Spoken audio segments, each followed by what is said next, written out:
Hehe, nung isang gabi nakalimutan na ako live ko umabot 13 hours. Okay lang naman yun. Okay lang mag 13 hours.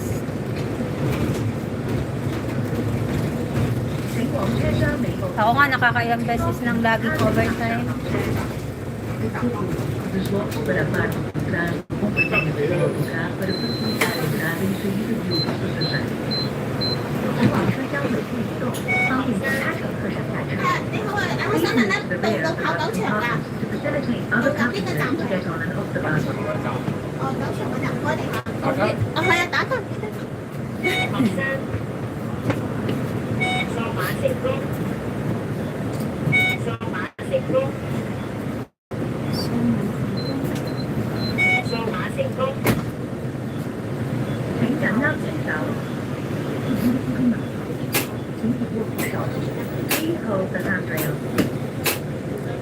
Try ko pala sa gabi mag-live.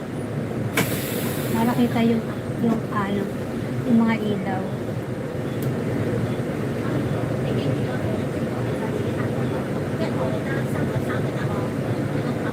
Pag kasi data ko, ikot ng ikot. Kaya hindi ko ma-live.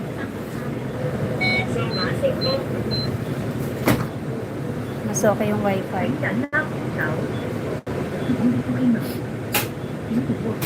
Kahapon unang lapag ko 57 momok, tapos biglang baba, ayun 12 to 18 na lang. Pero malaki pa rin yung mo, yung views mo. Meron kang 100,000 plus, diba? Ako nga wala akong 100,000. 75 lang yata pinakamalaki. Kaya yung bahay ko hindi na madagdagan ulit. Naabutan mo na nga ako, nag-sim na yata tayo eh. 8K.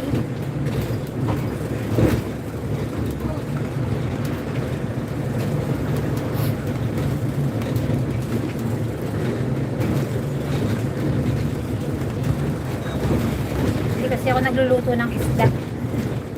Wala tuloy akong ma-SC na isda.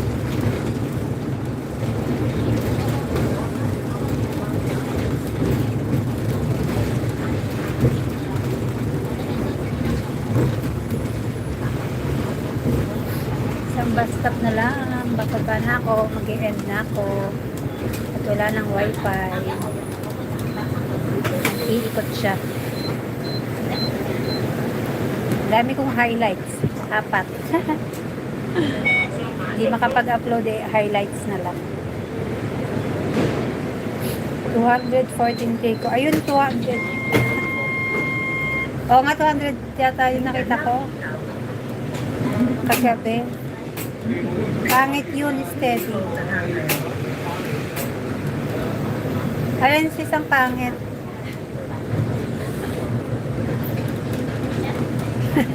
Paano mag-highlights? Di ba sa screen mo, naka-live ka, sa screen mo may nakalagay na kwadrado? Pindutin mo lang yun pag naka 5 minutes ka na. Tapos another 5 minutes pag gusto mo pa ulit. Every 5 minutes yun eh. Pipindutin mo siya kung gusto mo. Pero kung isa lang, 5 minutes lang.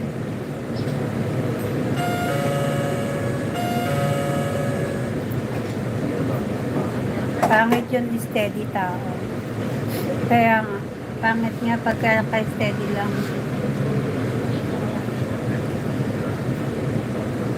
Pag naka-live. Oo, pag naka-live ka, pindutin mo lang yung kwadrado dito sa may, di ba sa kanan? May mga chosen doon. Yung sa merong mic. Sa baba nun, meron ding filter. Tapos yung kwadrado. Kwadradong parang notebook. Silang naman kwadrado dito eh. Tapos yung pinakababa niya parang ilaw yata ito. Light siya.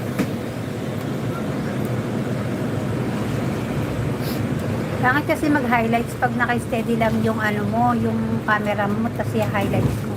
Wala namang makikita. Kaya mas okay yung nagalaw. Oo, basta taas baba, may views yun.